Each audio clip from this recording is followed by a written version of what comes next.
The Ottoman state was born during the end of the 13th century and now had set out to expand its lands at the expense of its weakening neighbor, the Byzantine Empire. The upcoming conflict between these two states would take place in the Anatolian region of Bithynia, and the winner of this conflict would have total hegemony over their opponent. This is Ottoman Wars.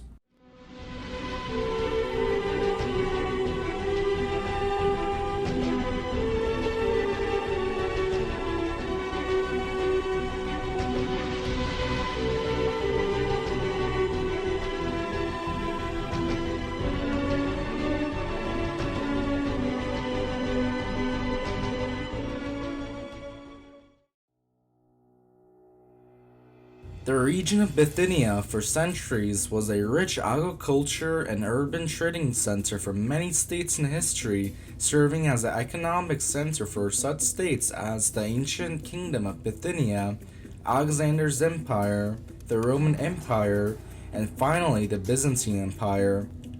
But after the Battle of Manzikert in 1071, the Byzantines were pushed out of Anatolia by the Seljuk Turks who had arrived from Central Asia. Although the Battle of Manzikert was a devastating defeat for the Byzantines, it wasn't a decisive loss either.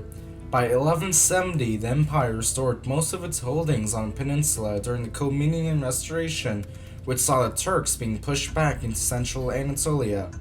But the Byzantine comeback would be shattered during the Fourth Crusade when Western European crusaders sacked Constantinople and split up the Byzantine state after struggling to finance a crusade to Egypt. Seeing the Byzantine Empire in turmoil, the Turks in central Anatolia, under the Sultan of Rum, a successor state to the Seljuk Empire, started to push the Byzantines out of the peninsula throughout the next half-century before being halted during the Mongol invasion of Anatolia.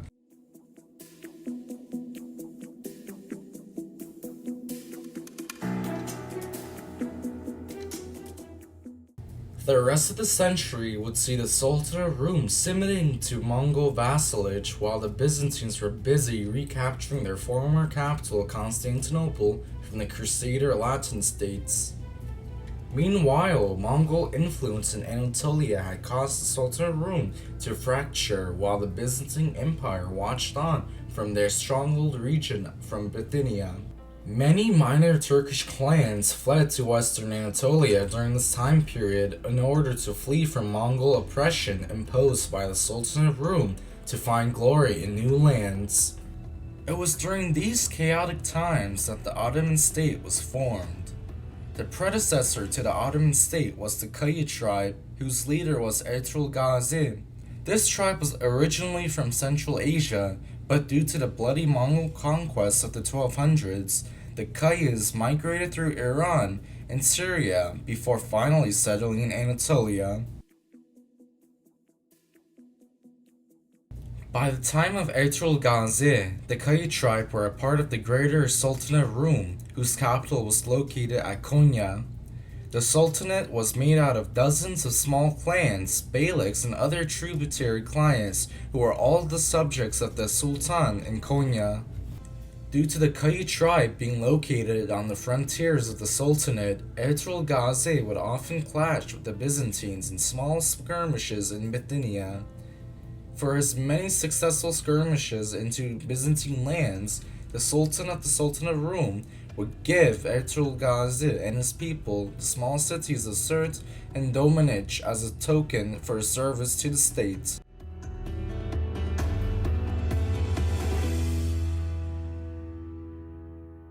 When Ertuğrul Gazi died from natural causes in 1281, he would be succeeded by his three sons, Gündüz Alp, Savcı Bey, and the youngest of the brothers, Osman Gazi, who would be proclaimed as the new leader of the Kayı tribe. Osman Gazi would continue his father's policy of maintaining good relations with the Byzantines and even trade with them at their key trading center at Inalcik. But soon after Osman Gazi came to power, the Byzantine garrison commander Nicolle from his castle at Inalcik, thinking that the Kayı tribe was in a weak state after the death of Ertuğrul Gazi, started to seize trading goods away from the Turkish traders in the region as a way to fill up his own coffers. Osman Gazi, realizing that he couldn't follow his father's wishes of keeping peace with the Byzantines, mustered a force of 70 men and marched on Inalcik to confront the Byzantine commander for himself. But on his journey to Inalcik, Osman Gazi would be ambushed by Nicolle's forces near a ridge, which saw Osman's men fight to the death. Although being ambushed, Osman's men successfully pushed back Nicolle's men, but not without taking a lot of casualties themselves.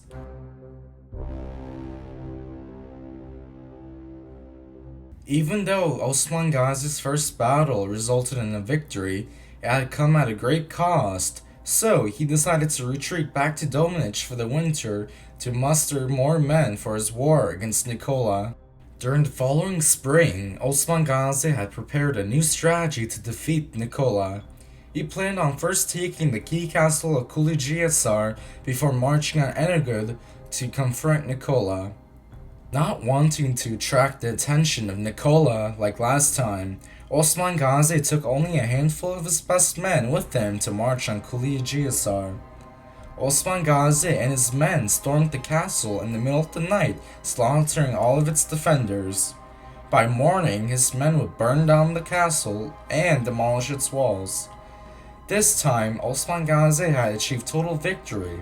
The Turkish victory at Kulicisar was very important for the Kayı tribe due to it being the first ever castle that they had captured in their history, and more importantly, it started a mass migration of Turkish warriors from central Anatolia to join Osman Gazi's war against the Byzantines.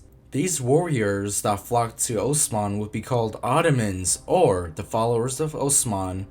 These early Gazi warriors seek to gain glory on the battlefield in the name of Islam and rich Byzantine wealth. The Ottoman army was born.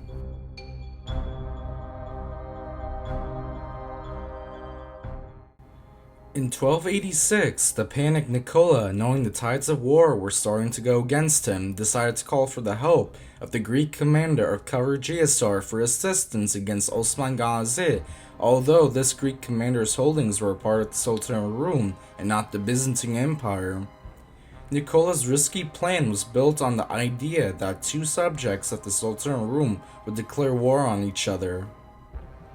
To the surprise of Nicolle, the Greek commander of Kulicisar agreed to help him against Osman and sent a small force under the leadership of his brother Kalonus to unite forces with Nicolle at Inalcik. Learning about this Christian alliance against him and being concerned about being surrounded, Osman Gazi started mustering his army for war in Duducu and started to march on Nicolle's holdings. But the Christian forces were faster to act, and Kalonus's forces awaited Osman Gazi near the river of Alchai, a couple of miles away from Duducu. Both sides prepared for the upcoming battle. Osman Gazi organized his men for battle alongside with his brother Savcı Bey. The pursuing battle was a deadly one, which saw both armies take large amounts of losses. During the engagement, Osman's brother Savcı Bey was killed, which was a huge loss for the Ottoman army to sustain. However, the Christian forces under Kalonus were starting to get outflanked, which resulted in a massive Christian rout. It was during this rout that Kalonus was killed, and his body was thrown into the river of Alchai. The battle near Alchai River was a decisive Ottoman victory.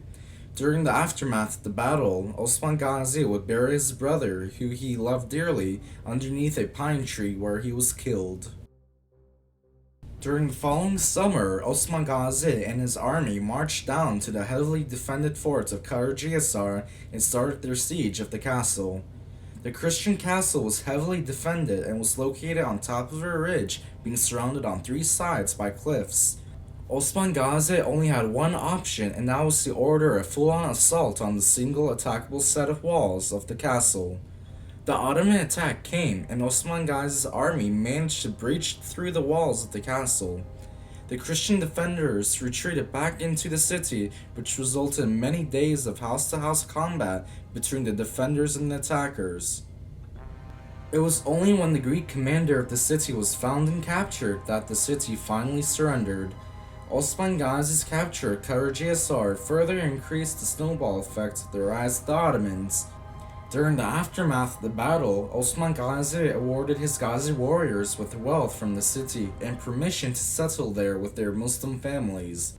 In addition to that, the Ottomans would convert the main church at Karacahisar into a mosque, a first-time action in Ottoman history and certainly not the last. Before leaving off to Sirte, Osman Gazi also established a bazaar for trading in the region in the nearby city of Eskişehir, which would see the first time the Ottomans taxing a populace and enforcing certain laws and regulations. The basic fundamental structure of the Ottoman government was born. In 1289, after being happy with the results of Osman Gazi's campaigns, the Sultan of the Sultanate of Rum promoted the Kayı tribe to official rank of Beylik in the kingdom. Osman Gazi's realm was now equal in stature with his surrounding Turkish neighbors. The small Kayı tribe, which Osman inherited from his forefathers, had finally settled down and established their own state after centuries of moving through Asia and the Middle East. But the war with the Byzantines was not over yet. During the next couple of years, Osman Gazi will launch a series of raids into Byzantine Bithynia. It was during one of these raids that he befriended one of his most loyal companions in his life. During one of his raids into Bithynia, Osman Gazi encountered the Byzantine governor of Haramkaya, Nicolle, and captured him during a brief skirmish. Osman Gazi, during the aftermath of the engagement, decided to set the Byzantine governor free, which in turn impacted the Byzantine governor's impression of Osman. In the following years, the pair would become close friends, which would see Michael become the leader of the local Greek population in the Ottoman domains, and additionally as a consultant and a diplomat agent for Osman Gazi against the Byzantines. The pair were so close that in between 1303 and 1313, Michael would convert to Islam and change his name to Kürsümihal. Kürsümihal's descendants were known as Mihaloğlu, or Sons of Mihal, and they were a famous military family that served the Ottoman Empire up to the 16th century. During the 1290s, Osman Gazi's power in the region started to scare local Byzantine governors, which thought it was only a matter of time that Osman Gazi would conquer their holdings too. Some of these governors, like the Byzantine governors of Yarısar and Bilecik, start making alliances with each other and plans of trying to get rid of Osman Gazi. These two Byzantine governors would plan a wedding amongst their families, and they would invite Osman Gazi to this wedding as a way to capture and kill him. However, during the eve of the wedding, Kürsümihal informed Osman Gazi about this trap, so Osman Gazi started making his own plans to get rid of the Byzantine governors. During the day of the wedding, Osman sent his carts of gifts and trading goods to Bilecik, but unknown to the Byzantines, Osman's best soldiers hid inside these carts in order to capture Bilecik while the wedding was taking place outside the city. Osman's plan worked, and the walled city of Bilecik was captured by his men while he was feasting at the wedding. When news of the Ottoman capture of Bilecik got to the wedding, Osman and his men made ready for battle. The shocked and confused Byzantine governors hearing of this news decided to confront Osman, and a mini battle commenced. The battle was a one-sided affair which saw the governor of Bilecik die during the combat while the other Byzantine governors that were at the wedding were captured. Osman Gazi would send his warriors to capture the city of Yarısar the next day while he had the governor of Yarısar imprisoned. Osman also sent a contingent of his men to capture the castle of İnalcik, led by his commander Turgut. The shocked and unprepared Byzantines, not knowing of Osman's actions at the wedding, surrendered the city. In only a couple of days, Osman Gazi had captured 3 major Byzantine cities, which further elevated his celebrity status within the Sultanate of Rum. During the aftermath of the wedding, Osman Gazi would also make the Byzantine bride at the wedding marry his youngest son, Orhan Gazi, and convert her to Islam. The former Byzantine bride's new name would be Nilüfer, and she would be the mother of the third Ottoman Sultan, Murat I. A huge wedding ceremony took place in Karacahisar in which the pair were married.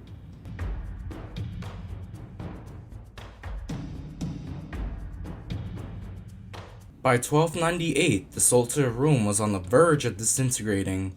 The Mongol successor state in the Middle East, the Ilkhanate, had deposed the Sultan of the Sultanate of Rum, Kayı III, and exiled him to Iran and installed a puppet sultan to the throne, Mesut II. The Sulemish revolt, which led the downfall of Kayı III, resulted in local Turkish beyliks starting to declare their independence, while the state of the Sultan of Rum was crumbling into chaos.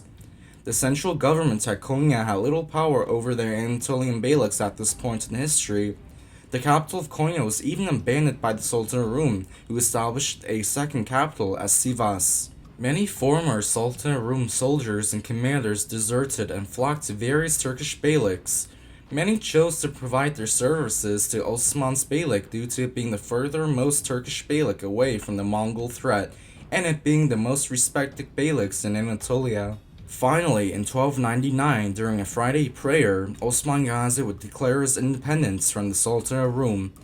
A new government was established at Surt, the very city that the Sultan of Rum had gifted Osman's father all those decades ago. The new Ottoman state was in control of its own destiny now.